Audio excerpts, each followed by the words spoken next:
vision.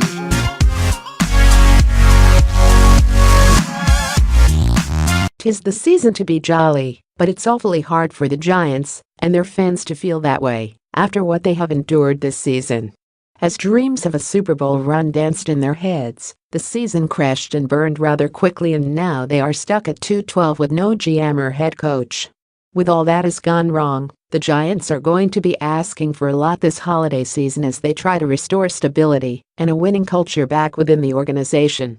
If they have a Christmas wish list, it probably looks like this. Eli Manning nominated for FedEx Air Player of the Week award. Eli Manning may have had an impressive game against the Eagles, but the soon-to-be 37-year-old is not getting any younger, and the Giants may not have a better opportunity to draft their next franchise quarterback than right now.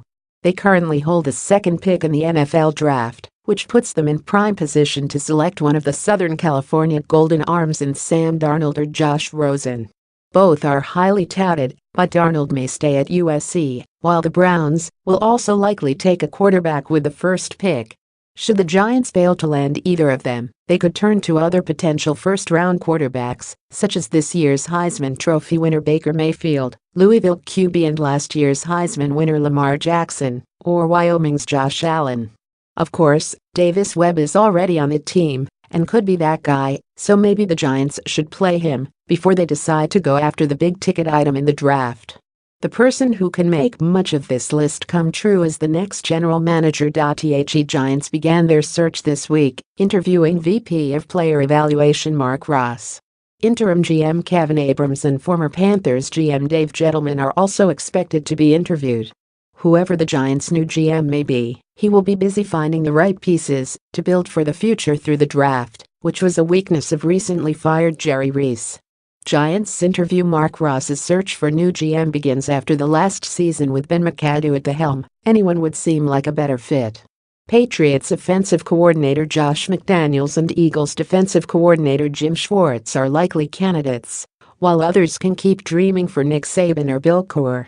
The Giants' next coach will have to figure out a vision for the future and who he wants as the quarterback. He must also instill some discipline in the team, something it has clearly lacked for a few years now. Giants fans most definitely had this on their wish list last season, but for some reason it continued to be the most neglected area and biggest concern of the team, and was ultimately the undoing of Reese. With a thin free agent market at the O-line this offseason, it will be no easy task for the next GM.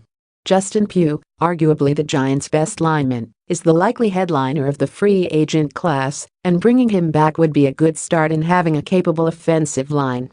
Eric Flowers, the left tackle, has not played to his top 10 pick potential through his first 3 seasons, but they will have to eat $4.5 million with no cap savings if they cut him. The Giants could explore trade options to upgrade left tackle, but it would likely mean stashing Flowers on the bench or even moving him to right tackle, where Bobby Hart has been a disappointment, with a costly false start penalty in the latest loss to the Eagles being his most recent blunder. The Giants certainly had zero luck when it came to injuries this season, and the wide receiving core was hit hardest as Odell Beckham Jr., Brandon Marshall and Dwayne Harris were lost for the season in Week 5. Even Sterling Shepard missed 4 games, reminding everyone after Sunday's loss to the Eagles that he hasn't even been a part of the Giants' 2 wins this season. It's hard to avoid injuries, but remember Beckham was also hindered early in the season after hurting his ankle in a preseason game. He missed Week 1 and was not at full strength Week 2. Perhaps the Giants ditch playing Beckham at all in the preseason, so their biggest asset to the offense is 100% healthy by the time the season starts. So much for the Giants' defense being their greatest strength this season. Giants allow blocked extra point, FG and punt in loss to Eagles. The Giants are the worst-ranked defense in the league, allowing 391.8 yards per game, and are 5th worst with 25.5 points per game. What worked so well for the Giants in 2016 was that the defense was able to close out games in the fourth quarter. This season, the Giants allowed an average of 9.8 points in the final frame, which edges only the Jets as worst in the league.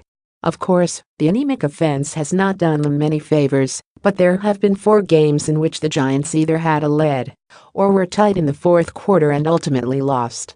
Some new faces, possibly a new defensive coordinator, may be the answer to turning the defense around. Just how bad have the Giants' special teams been this season? Brad Wing has the worst net yards among punters in the league, 38.7, while Aldrick Rosas has the second worst field goal percentage among kickers with at least 15 attempts. The Giants are one of 9 teams to have allowed a punt return touchdown and join the Broncos as the only teams to have allowed 2 blocked punts this season. The Giants also have the fewest punt return yards in the league with 98. Losing special teams extraordinaire Harris has certainly hurt, but there is only so much he can do.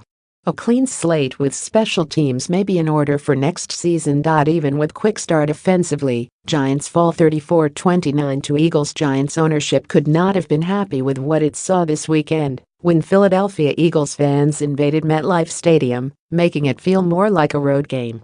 Eli Manning even admitted it was hard to hear in the huddle on the final drive because the visiting team's fans were so loud. While it is hard to imagine the reverse scenario happening at Lincoln Financial Field, the Giants could avoid this embarrassment by putting a winning product on the field so fans would not feel obligated to sell their tickets across enemy lines.